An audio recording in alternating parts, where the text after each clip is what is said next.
مولانا ابوال کلام آزاد کہتے ہیں کہ ایک رات کھانے کے وقت میری والدہ نے میرے والد کے سامنے سالن اور جلی ہوئی روٹی لا کر رکھ دی۔ میں اپنے والد کے رد عمل کا انتظار کرتا رہا کہ ابھی وہ بہت غصے کا اظہار کریں گے اور اس پر سخت تیز انداز میں کچھ باتیں کہیں گے، لیکن ایسا کچھ نہیں ہوا۔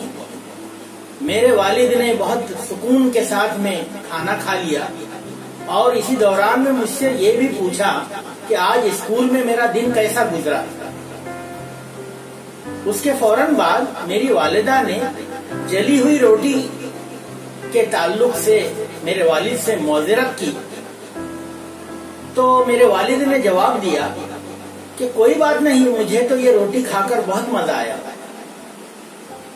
پھر اس کے بعد جب میں سونے سے پہلے والد کے کمرے میں انہیں شب بخیر کہنے کے لیے گیا تو میں نے اپنے والد سے دریافت کیا کہ کیا واقعی آپ کو جلی ہوئی روٹی کھا کر مزہ آیا تھا؟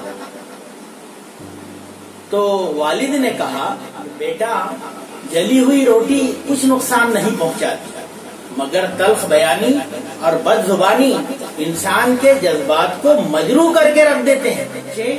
یہ دنیا بے شمار ناپسندیدہ چیزوں اور لوگوں سے بھری پڑی ہے۔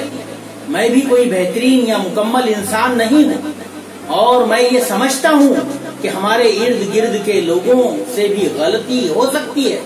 ایک دوسرے کی غلطیوں کو درگزر کرنا، رشتوں کو بخوبی نبھانا اور اعلیٰ ظرفی کا مظاہرہ کرنا ہی تعلقات میں بہتری کا سبب بنتا ہے۔